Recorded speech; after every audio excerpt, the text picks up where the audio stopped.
Welcome back to the Now Morning Show. It's time for Unique, Not Different with Shamla, talking about Goalball Sports for blind and visually impaired.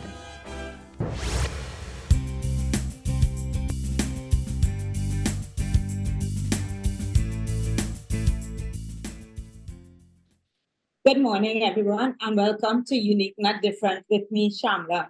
And today I have the PRO, acting PRO of Rolling Thunder's Goalball Club.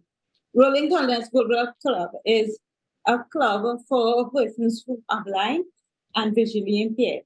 And as mentioned, goalball is a sport. And today, Mr. Karen Gunnis is here to talk about goalball and all what it is about and stuff like that. So, good morning, Karen. How are you doing? Nice to meet you. Good morning, Shamla, Maraj. Nice meeting you as well, and thank you very much for having me this morning. It's a pleasure. So, can you tell us what is goalball? Okay, so goalball basically is started way back when by the US war veterans, when persons went blind or visually impaired, and they created a sporting opportunity for them. Now, it is very big in the international circle and so on, and at the Paralympic level. But we have started it in Trinidad and Tobago in the year 2018 with a camp for children at the Santa Cruz property. Since then, we have been having training and so on a regular basis. We had two competitions, small competitions, went by with prizes and so on, and where we expose persons to another opportunity of sport where persons can be, compete locally, compete regionally and internationally. So what is really goalball? Goalball is, it's played on an indoor facility where you have, the court is measured like a rectangle. It's like 9 meters by 16 meters. No, sorry, 9 meters by 18 meters. It's about, in feet is 30 by 60 feet. So it's made up of two teams on each side of the court, and you have three players on a given time on the court itself. Yeah, we'll have substitute, like, so you'll have like 6 players. And as well, so it's a big ball, like the size of a basketball with bells in it. Now, and all players must be blindfolded. For competition levels, it's only played by persons who are blind or visually impaired. So even if you're visually impaired, you have to be blindfolded. This is for the level the playing field in terms of fairness and so on. Right. So so the three persons has to be defending the goal on both sides. The goal post is the length of that 30 feet or 9 meters on each side. And we have to the ground has to be done in a way that where it's tactile, because remember, we are blind or visually impaired and persons are blindfolded. So you have to feel the area. There are different segments. It's blocks, square blocks. What we normally do, we put painter's tape, and use like twine strings to tactile the ground. So it takes some time. It's a process to sort of, not just like you take a ball and go in a closed environment and play goalball. No, it's a process. And now the different parts of the ground is, or the court is, the team area, which is closest to the goalpost. Then you have the neutral area. Then you have the landing zone, where the ball actually is supposed to land when you throw it. It's an underhand bowling. It's like you're bowling with one hand underhand. It goes very fast, depending on the time the power that you throw is into it. Now, and when it goes down, the other team, the three persons on the other side, has to defend that ball. If that ball passes, goes straight into the goal, so that other team gets a goal. But it's very good. It's very competitive. Just the other day, I saw a game with Japan. It's Japan and Brazil. So yeah. Mm-hmm.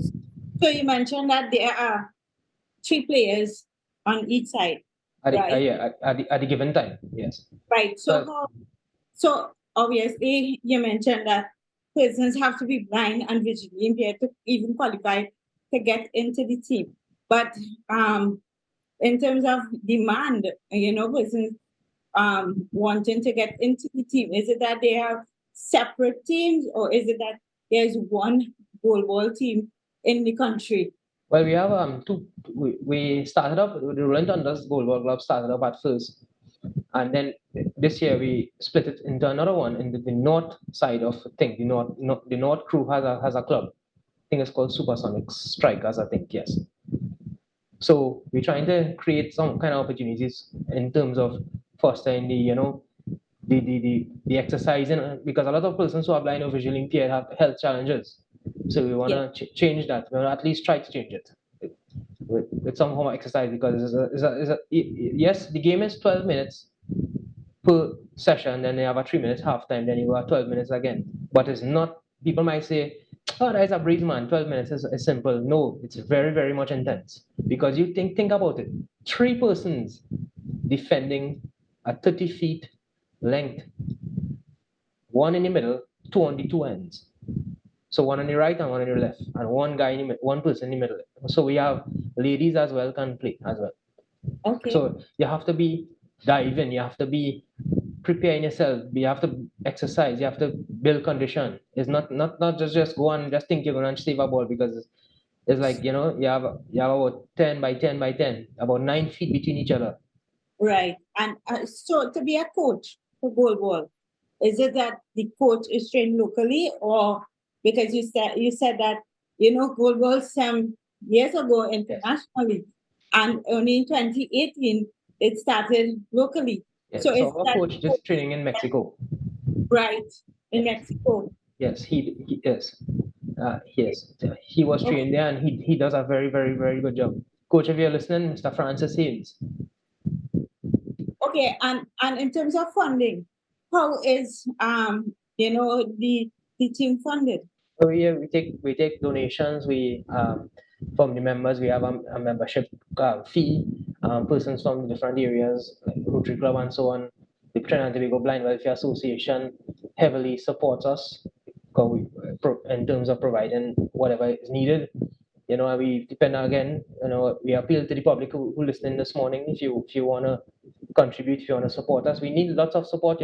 As I was saying before, goalball is a process. So we need persons to set up the court, set up the strings, put the strings on the ground, set up the goal posts because the goal posts we use PVC pipes and we join them together and it is very big. So in terms of transportation, it can be only transported properly like on a 3-ton or 2-ton truck because if it's broken up, it could be challenging to put back together. Right. And how persons can reach you to to Yep. Persons can contact at 1-868-397-5307. That's my number. And and do you have a Facebook page? yeah, we have coach's number at 1-868-680-0038. And the president, which is Mr. Angelo Chankinki, 1-868-375-4257. So you all can contact us for if you want to assist us because Right. remember you'll be contributing into the lives of someone who's blind or visually impaired, right? So it's all good and it's all Right. meaningful because persons are assisting exercising as well with persons that would assist in providing water for the players.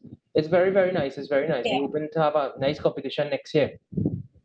Well, Big I was not competition. going to ask. I was not actually not going to ask about what as I mentioned before, you started in 2018. But Yes. where do you see yourself going in the near future as a team? Well, I see we're playing locally competitions as well as going regionally and internationally. I'm trying to hope for the best and hope big because we actually sacrifice. We normally have Sunday morning practices at this point in time at the Paragon Sports Club in Davie from 9 a.m. to 12 noon. That's on the Wellington Road. Persons are familiar with that area. Now note I'm also visually impaired too as well and a player. Yeah. So, Mr. Gunners, hopefully we can make arrangement to see how the actual goalball is Yes, demonstrated. that'll be very much appreciated, man. You all could come down with the entire TTT team. Awesome. I'll try my best to make the arrangement. I want to say thank you so much for coming and sharing. I didn't know personally, I did not know about goalball. And now I am aware and curious, and I'm sure listeners and viewers are, curious as well to get into it. So thank you Yes, so much for you're coming. welcome. No problem. So, guys, with that being said, I want to say thank you so much for tuning in to this week's segment of Unique Not Different. As I always say, be good, do good. Bye, guys.